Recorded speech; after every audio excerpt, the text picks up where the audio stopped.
എറണാകുളം വാഴക്കുളം പാര്യത്തുകാവ് കുടിയൊഴിപ്പിക്കലിനായി എത്തിയ അഭിഭാഷക കമ്മീഷനെ നാട്ടുകാർ തടഞ്ഞു. വൻ സുരക്ഷാ സന്നാഹങ്ങളോടെയാണ് അഭിഭാഷക കമ്മീഷൻ എത്തിയത്.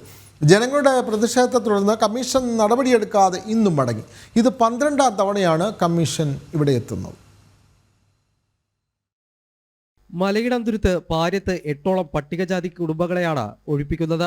സ്വകാര്യ വ്യക്തിയുടെ ഭൂമി കയ്യേറിയാണ് ഇവർ വീട് വെച്ചതെന്ന് സുപ്രീംകോടതി കണ്ടെത്തിയിരുന്നു. കോടതി നിർദ്ദേശപ്രകാരമാണ് കുടുംബങ്ങളെ ഒഴിപ്പിക്കുന്നത്. ഇവരെ ഒഴിപ്പിക്കാനെത്തിയ അഭിഭാഷക കമ്മീഷനെ ഇന്നും നാട്ടുകാർ തടഞ്ഞു.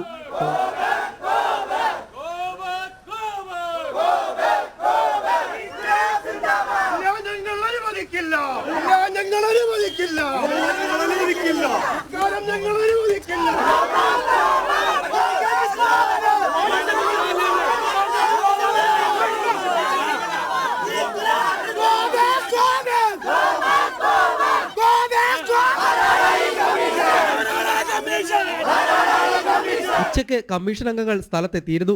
ജനങ്ങൾ പ്രതിഷേധിച്ചതിനാൽ വൈകുന്നേരം വരെ കമ്മീഷൻ കാത്തുനിന്നു. വൈകിട്ട് 4 മണിയോടെ സ്ഥലത്തേക്ക് കടക്കാൻ ശ്രമിച്ച കമ്മീഷനെ ജനങ്ങൾ മുദ്രാവാക്യം വിളിയുമായി തടയുകയായിരുന്നു. ജനപ്രതിനിധികളുടെ നേതൃത്വത്തിലാണ് തടഞ്ഞത്. ഇതിനിടെ commission Vazhakkulam block panchayat president Anwar അലിയോട് മോശമായി പെരുമാറിയെന്നും പരാതി ഉയർന്നു. ജനങ്ങളുടെ പ്രതിഷേധത്തെ തുടർന്ന് കമ്മീഷൻ നടപടി തുടരാതെ മടങ്ങി. ഇത് 13ാം തവണയാണ് സ്ഥലമൊഴിപ്പിക്കാൻ കമ്മീഷൻ ഇവിടെ എത്തുന്നത്. ജനം, കൊച്ചി.